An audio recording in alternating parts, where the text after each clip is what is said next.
Let me introduce you to the Overton Window.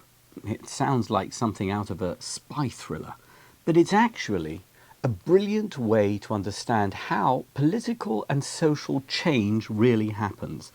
Named after Joseph P. Overton, a libertarian late 20th century political scientist, the Overton Window explains how ideas go from being fringe and crazy to mainstream and acceptable.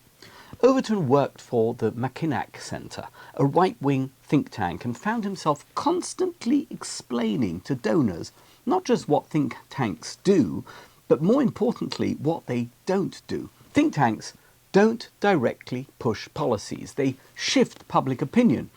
After hitting brick wall after brick wall, Overton came up with the concept of the window of political possibilities, the Overton Window, to show that ideas have to pass through various stages before they're ready to become policy, so they can be executed.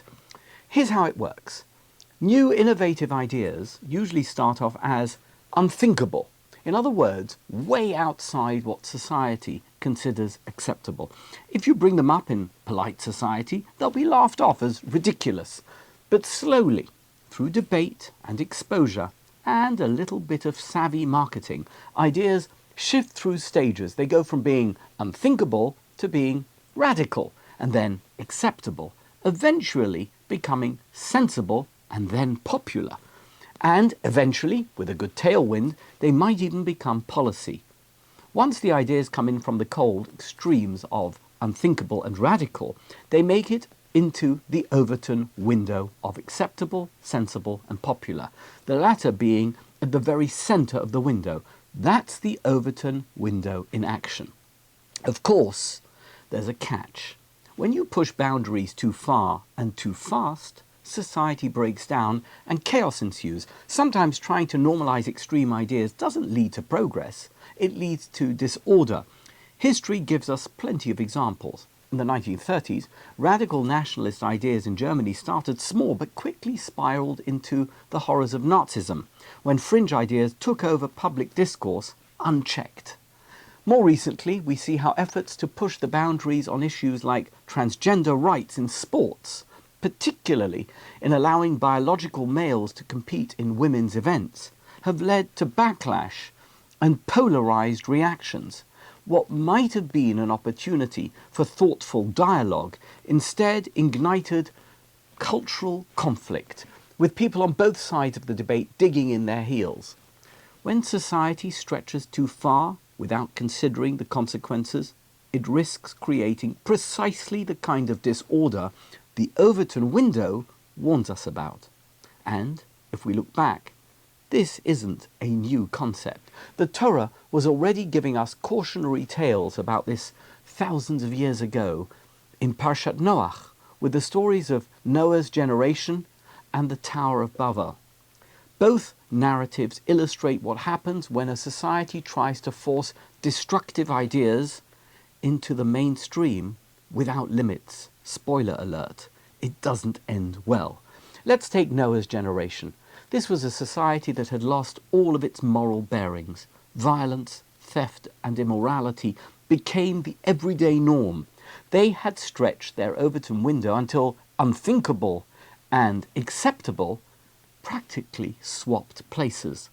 What should have been fringe behaviours, theft, cruelty, was so normalised that the entire world was engulfed in corruption.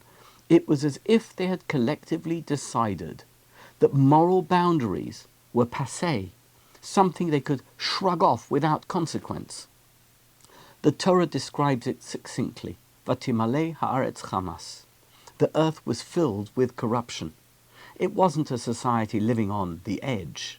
They had jumped off the cliff into the abyss. And what happened? The flood, total destruction. This wasn't some random punishment. It was the inevitable result of a society where moral limits had completely evaporated. When the Overton window stretches to a breaking point, society collapses in on itself.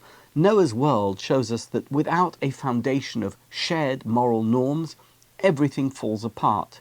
If everyone does whatever they want, all the boundaries dissolve and chaos reigns.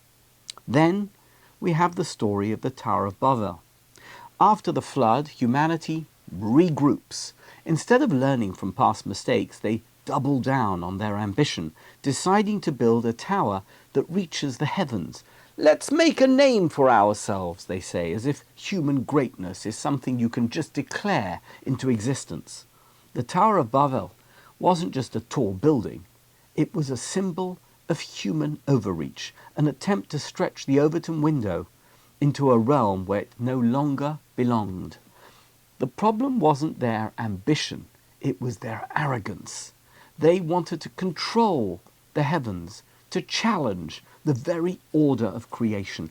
It's as if they were saying, "We've conquered the earth, now we're coming for the heavens." And God's response? He scrambles their language and scatters them across the world. The project falls apart and confusion reigns. They pushed too far and the social fabric tore, like an Overton window stretched to fit something it was never meant to contain. Their unity fractured into 1,000 pieces. So what do these stories teach us? That boundaries exist for a reason. Pushing ideas and exploring new territory is all well and good, but not every boundary is meant to be broken. Stability comes from knowing when to say enough. In Noah's time, they ignored that wisdom and were swallowed by their own corruption. In Babel, they dismissed their limits and ended up fractured and scattered.